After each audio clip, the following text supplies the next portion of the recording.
We first heard David Octavio Gandell's story on the Steve Harvey Show. Now he is telling his miraculous survival story on the Basia Show. David survived cancer twice, and when the doctors felt he would not survive, he refused to give up on God. Don't miss this one. It is sure to touch your life. David Octavio Gandell is a two-time cancer survivor with a miraculous story of survival. David was the ultimate fitness guru who maintained a healthy lifestyle. In 2007, his life would change forever after he was re-diagnosed with a fatal type of cancer. I recently learned about David's story after my husband and co-producer saw him on the Steve Harvey Show. We knew immediately that we had to share his story with those who did not get the chance to see it. If you or a member of your family have been diagnosed with cancer, this show is for you. I'm Alicia Powell. When we come back, I talk to miraculous cancer survivor David Octavio Gandell. We'll be right back. You're watching The Basia Show, Miami.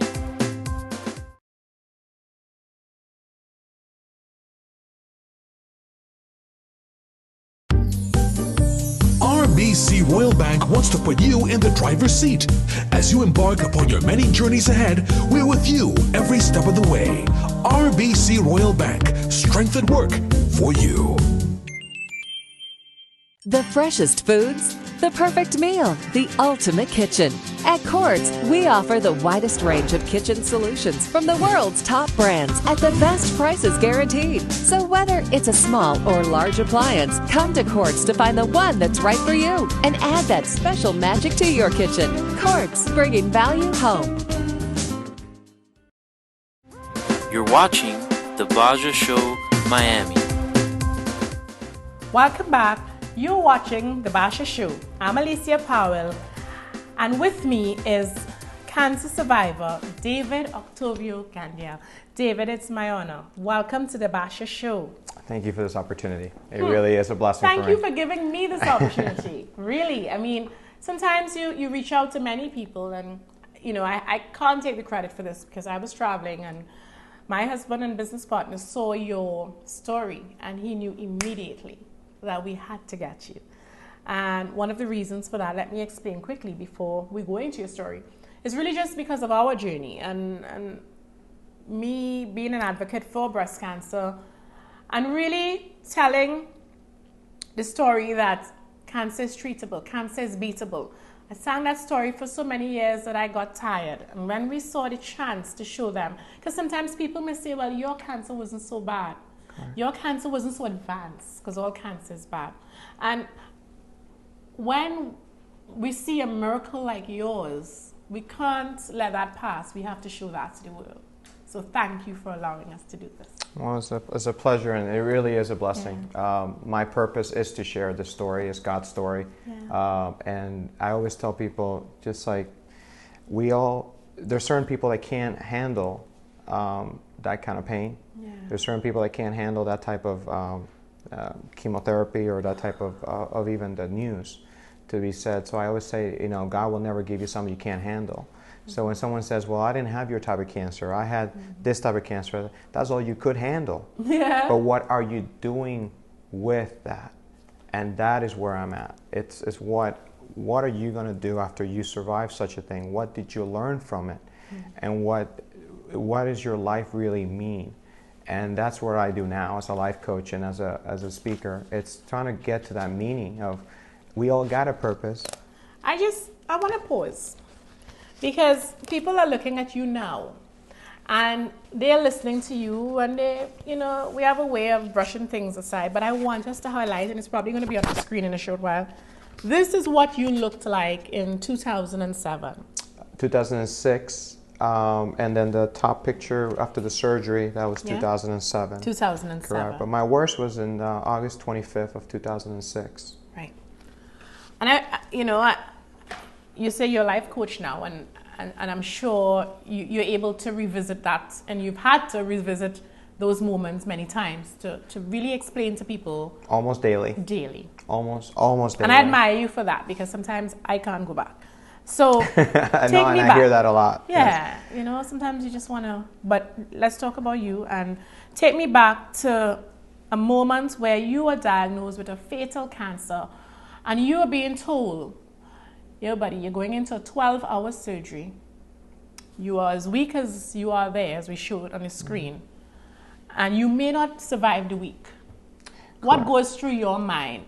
How does fate make an entrance in your brain when all the odds are against you?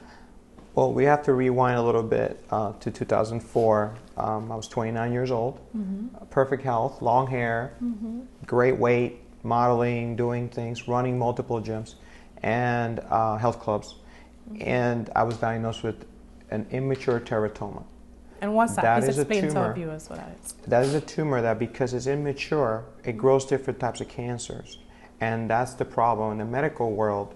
How could you cure one and then try to cure 2 or 3 or 4? In the case in 2004, that's where faith really became an entry, like you said. That was perfect. That's where I had to really start that relationship with God that I just never had. I was about to ask you that. I knew God existed. I knew that, you know, my mom had, I went to church and all that other great stuff. And I knew God was always with me. Yeah. But there's a difference But you between... weren't always with him. Correct. There's a difference between just living my life and still saying, thank you, God. So after 2004, you became closer to the Lord. I just started, first, the why question, which you probably asked yourself. No. Oh, you never asked yourself why? Well, at that moment, I said, why me? I did. And at 29, I had my surgery literally 3 days later after being diagnosed, and they said, you know, that we couldn't find anything else. So for those 2 years, I got the answers of why. I got the answers of what my purpose is in this life, and I got the answers of why I had been given all these gifts and talents for so many years, and my being a trainer or being a motivator or being whatever I was, it was all a plan. Yeah. I got that in those 2 years. So God prepared me for what was to be the battle of my life, and that's when I got re-diagnosed 2 years later, and they said I wasn't going to live. What ran through your mind at the point when your doctor, I imagine an oncologist, so said to you, David, you are not going to live? Well, there were multiple, because I'm a case study. So what happened was, in the first weekend of 2006, I ended up going to Orlando to do a fashion show. Believe it or not, yes, I did a fashion show with terminal cancer 2 days before I ended up in the emergency room. Wow. And I promise you, as so much pain that I had, I never had pain in the stage. As soon as I stepped onto that stage and I walked that runway and walked back, I didn't look like I was sick. Because you were focused on meeting that goal. I just said, God, if I'm going to die here, this is a perfect way for me to go. Yeah. Because this is what I love to do, is be on that stage and just showcase what you've given So me. you never had a moment that you felt like giving up and saying, this is too hard for me to do? I had a Too lot much of moments. chemotherapy. You had like what, 96? 98 total. It was. It's been wrong in every article. Yeah, it was actually 98. That's why I like to meet Yes. my guests. This is the first time I'm saying the correct. Yeah. It was 14 chemotherapies Yeah. per round, 7 full rounds in a 5-month period. My last chemotherapy was December 31st, last day, New Year's Eve was my last chemo. I ended up going home that day and waking up at a house of one of my best friends. He let me stay with him that night. So I woke up New Year's Day and I said, God, just no more chemo this year. That was my last one. And he kept that promise. He kept his word. So I did 98 chemotherapies. But what was interesting about it is when you look at the pictures, I gained weight through chemotherapy, which is very hard to do. I know. I went as down as 124 pounds. Yeah. And that was actually my first round. So when you show that picture, people don't understand. That wasn't after 98 chemos. That was after 14 chemos. Wow. So I ended up having to go through a second round. Then after the third round, I was praying. David, I took 4 rounds, and still live on tablets. And I can tell you, my husband could tell you, that I couldn't even go 6. I guess God will give you more than you could bear. But I cannot even imagine 98. I couldn't imagine 14, but Your will to live was that I much. wanted to live, and those 2 years were very important. You know, and when I write the book and people get to see it, it's a very, very big part of those 2 years. because people, you know, we try to get love from a lot of things. We try to get attention from a lot of things. We try to, or people, or circumstances, or even work. We forget that God is always there waiting on us to just say, I am here. And He's loving you unconditionally. He's giving you a dream life. It's just we don't know what it is or what it entails. Life was never supposed to be easy. But was high school easy when we were kids? No. Was college easy when we were kids? Nothing in life is always. I was talking to my cousin about that yesterday, and he said life owes you nothing. And a lot of times you really have to fight for what you want and extract the juice out of life, the juice you want. Amen. Absolutely. And if we don't, but I'm just very grateful to have those 2 years, and I made the decision to speak to God and say, okay, you know what do you want out of my life? Why am I going through this? And I started seeing a script, I started seeing a book, I started seeing myself speaking again, I started seeing me doing videotapes and things like that. I said, okay, so that's it. So I'm going to survive. You're giving me this vision, so I'm going to survive. So whatever comes my way, how many chemotherapies I go through, and whatever surgery comes in, I'm going to survive, because you would not put those dreams in my spirit if they were not going to come true. And I tell that to kids all the time when I speak in middle schools and high school. If you have a dream, it's there for a purpose. Don't let it go. And I tell parents the same thing. Let your kids dream, and then support your kids' dreams. Let them get there. They're going to get there, because they might change their mind a year from now. But just that one moment, support them. And that's what I just say, God, you know what? You put them in my heart, you put it in my spirit, so whatever comes my way, I know the outcome. And I always say, if you knew the outcome of the situation you're in right now, how would you live those moments? You know what I'm saying? How would you live your moments if you didn't? You knew you had dreams, you knew you had a family, so you knew that cancer wasn't your death sentence, you knew that cancer was just another step. To teach me how to live. Maybe how to live, maybe to slow down on certain things, or maybe to appreciate certain things. We don't know. I don't know, because we never had this conversation. But I know it has a purpose. And I know that you're doing even this right now had a purpose, because maybe we wouldn't have this interview. No, we would not. Maybe the cancer wouldn't even popped up into your head. When we come back, we're going to talk some more about, you know, David's journey and how it can affect your life at home. Don't touch that dial. Stay tuned. This is the Basia Show. We'll be right back. You're watching the Basia Show, Miami. RBC Royal Bank wants to put you in the driver's seat. As you embark upon your many journeys ahead, we're with you every step of the way. RBC Royal Bank, strength at work for you.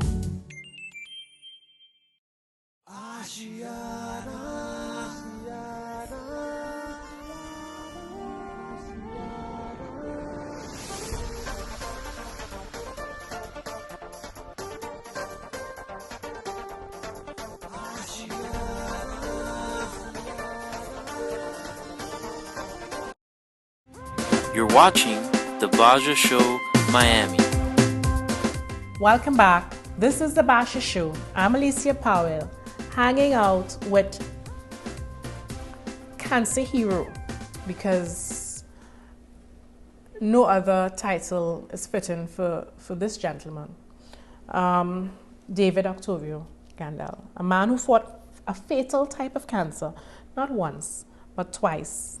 As a cancer survivor, I know what that is. I know how, you know, we see so many self-proclaimed heroes in this world. And just as any war veteran, anyone going to fight for their country, I consider your battle to be at the same level. I will say one thing, that I cannot ever, and I tell this to people all the time, I can't take credit for what God did, because He did it. But you can take credit for your attitude. For the attitude. I can take credit for my actions. I can take credit for my decisions to let God be the guide, and to believe that He could do all things. And that faith is what got me through, and to believe in those dreams that He put inside of me, that they were going to come true, and they're happening now. This is a dream. This to be to be with you, be another testimony, another miracle. To be on your show, it's a dream, and I tell that to people. They don't understand what it is. Every time that I'm sitting in a room and have this opportunity, on a radio or TV or even speaking at a show, Yeah. I am living my dream. My dream was to inspire millions. So that dream was put in my heart when I was a kid, and Yeah. I've spoken about that before. And I just didn't know how it was going to come true. Yeah. So the audience right now, even one person listening, which I know is more than that, but I'm saying that dream is coming true. Yeah. So, you know, every time that I speak, if one person gets it, that's all. That's all I needed. That's one on the road to the millions. Yes. Yeah. So I'm very blessed, and I thank everybody that ever gives me that opportunity, because you are part of that dream for me. Yeah, thank you. That's how important it is. Well, David, you want to know something? You are part of that inspiration for me, because very few people know that as a cancer survivor, you always have a moment of what if. Mm-hmm. You always. Mm-hmm. My husband knows that is what I struggle with, and because I live a positive life, I put it behind me. And when I see stories like yours, I'm like, this thing, you beat it with faith. You beat it with, it's a combination of chemotherapy and all that, but it's just a testimony that there's nothing that is impossible for God to do. Nothing. And that's what I admire about your story, the glory that you give to God, because there's so many cynics out there. I've had people tell me that cancer cannot be healed, and they thought I was just so stupid. And, you know, they didn't say the word stupid, but they were sarcastic in their response. Mm-hmm. Today, now I know that they were ignorant. And you can't be upset with people for something that they don't know. No, people will disappoint you and frustrate you, but Yeah. that's part of the And opposite they'd look at plan. you and think, okay, well, if you feel that I'm healed by your business, didn't you feel that at times? No, I tell people it's funny because you know who the real people in your life are supposed to be when At you're that sick time. in that bed. I do. I know. And there's people that call me now and said, David, I'm so sorry I wasn't there. And I said, you But weren't they didn't know supposed better. to. They weren't supposed to be there, and they didn't know better. You weren't supposed When to. you know better, you do better. Correct. If you're supposed to be part of that journey, trust me, there would have been a way God would have brought you to that room. Yeah. Or maybe you couldn't handle it. And that's a There are that's people the who told me thing. just as recent as February, someone told my husband and I that she stayed away from us because she couldn't handle it. It reminded her of when she lost her sister. And we have to be understanding of that. Yeah. We don't. Yeah, it's not for I'm not everybody. upset. Yeah. And I tell that to people all the time, and they don't understand that. I said, it's okay. I don't need you to understand. But listen, Yeah. the doctors still don't understand why I'm still living. So far less so for if them. the doctors can't understand, I'm Far not less going to for- worry about well, just you- every single. Yeah, you yeah, know, yeah. Mr. Well, Smith, but you Mr. and Mrs. understand. Smith to Yeah, understand. but you understand. I mean, David, you've been very vocal about your faith in God and how He saved your life. Yes. What would you say to some people who may say that, you know, I had faith in God too, but He took my brother, He took my mother, He took my father? How do you explain that to them? Because those are the people I'm worried about. I hear about that every day. I was just, you know, we with your producers, everybody. I was after the Steve Harvey show aired. Yeah, I feel a responsibility, yeah. huge responsibility to answer every single email. And I've been up till probably 3, 4 o'clock in the morning every single day for the You last need couple your of rest, weeks. okay? I'm sorry? You need your No, rest. I will. I'll get it Yeah. probably after this weekend. But what's interesting was that there's a lot of that questioning. Yeah, And people go to a church yeah. and they said, I didn't feel God's love at that church. Or they didn't treat me that way, or they judged me, or they did that. Then I also get the questions of, I lost my brother, I lost my son, I lost my mother, I lost my father, I'm losing my father, I'm losing my husband with 8 kids. I have a young lady just emailed me about 8 kids, and her husband is the breadwinner. And, you know, and every single one is a different answer. And I tell people, I'm praying about that email, and I'm praying for those people. And then whatever God instills in my spirit to speak to them, I will. But it's a responsibility I take very, very, very, I mean, I take it to heart, because I know that whatever words come out, some people are going to look at it as is the Bible, and it isn't. Yeah. I'm just a human being. I was given a choice to live or die. Yeah. I decided I wanted to live. I let God do the rest. But I always tell people, my spirit was healed before my cancer was healed. So if I get that. If I die tomorrow, I get that. you get it, and because you're going through it, you went through it. I get that. If my relationship with God is that good, I know I have a mansion up in heaven waiting for Yeah, me, yeah. and I know that I get to see my grandparents again. So and again. either way, you're good. I'm good. I could Yeah. die tomorrow, but here's the funny part. And I say funny because a lot of people are going to take it funny. If I do die tomorrow, almost 20 articles have been published. TV appearances have been done in Spanish and English, and now in the Caribbean. Hey, I'm from Puerto Rico, so I'm proud of that. Oh, really? Great. So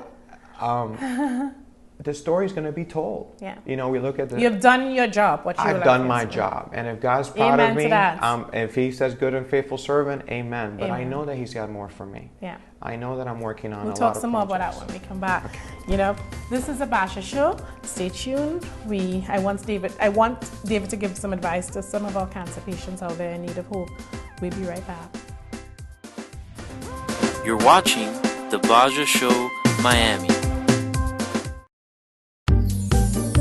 RBC Royal Bank wants to put you in the driver's seat.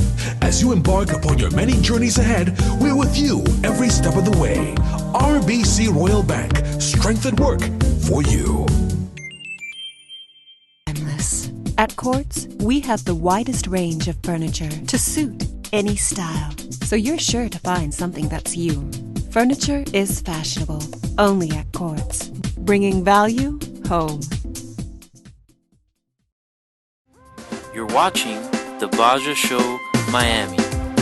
Welcome back. This is the Basia show. And if you missed us, you missed a lot. And hopefully you'd see this repeated many times. But I've had the privilege of hanging out for the past 20 odd minutes with none other than cancer survivor David Octavio Gandell, a champion hero for the cause, a man who has a story like no other and who has survived the dreadful disease called cancer like no other. And prior to your diagnosis, you were a physical trainer, actor and model, you know. You led a healthy lifestyle. Did you think for a moment that you were at risk of having cancer? No, never. That's why I blacked out when I got the diagnosis. You blacked out? Even though I knew what it was when I had the tumor, the first tumor, the first diagnosis.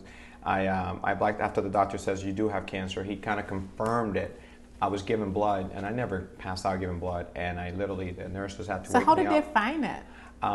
The original diagnosis was testicular cancer, Yeah. and the testicle had grown to the point that I knew that it was something going on. Yeah. So they diagnosed it after an ultrasound, and then after that, I was immediately in surgery. Literally from Friday the 13th to August 16th, I had my surgery. They removed it. It was an advanced stage of testicular It was already getting cancer. advanced, but it hadn't spread at the time. Yeah. So, and I said, you know, it's funny because I started really building my faith through those 2 years and preparing for something, and but that preparation really took a toll because I had to start thinking, am I living my life the way I'm supposed to?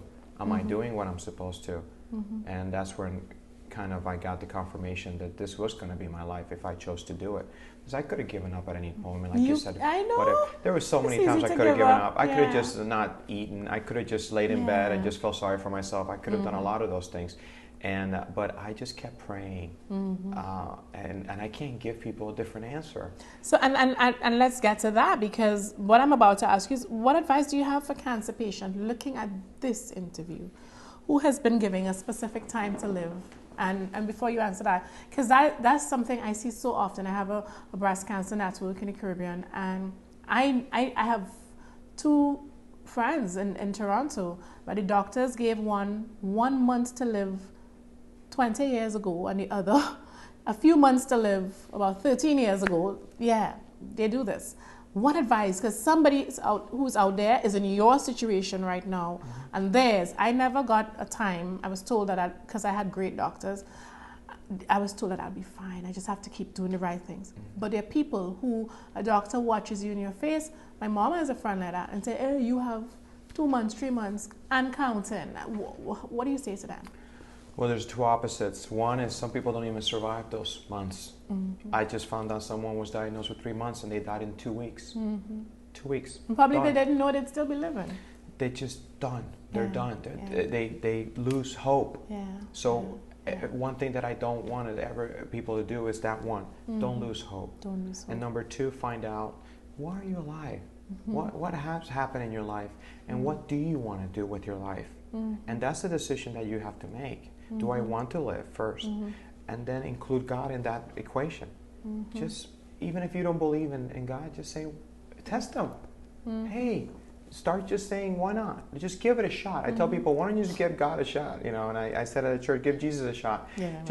But I'm saying it in a way, you know, in a very humorous tone. Give it a shot. You give other things a shot in life. We give, and then we let God, the doctor, be God. He ain't God. He's an instrument. That's right. So, and I never share this with you, but when I met my doctor, I gave him an envelope, and in the envelope I wrote, God would heal me. Dr. Benedetta, who's my doctor, will be the instrument that God will use to heal me. He's an instrument. He knows he's an instrument of a big journey, a big story, because he tells it to everybody. But what's interesting is their instrument, and they don't have to be doctors. It could be you. You could be just sharing your story with somebody. That's my They point. start believing in God, and they might not even go through chemotherapy. And it's my hope that from this interview, you know, particularly persons who are diagnosed with later stages of cancer can have hope. You know, we're losing people daily to this dreadful disease. So, I mean, for me, I have to ask you, David, do you believe that God can heal a person diagnosed with cancer at a late stage if you truly have faith in Him? I was at death door. So that's what I want to hear. If you look at those pictures, I've seen that. I was given 3 days to live. Then I was given 5 days to live. After my chemotherapy, the doctor said, if you come back in 5 days, we'll start our second round. And that was at 124 pounds with no energy, no immune system, nothing. So I don't have to answer that question. You can look at that picture, and then you can look at what I look like a year later. And what was interesting is I was back on stage hosting a show a year later. I was back on stage modeling a year later after that diagnosis. Because once God says yes, no one can say no. And I was at a church, August to August of 2007, giving my testimony for the first. I never thought I'd be at a church speaking. I mean, that just never. And but God is real. And that is where I got my purpose, right there. That day when I say I'm at a church, I confirmed that God had healed me, and not only that, that He has an amazing plan for my life. So I just pray that people are touched by it, but more importantly, that they get their relationship with God. Because even if you die here, the purpose is something different. But if you can be healed here in your spirit and your heart.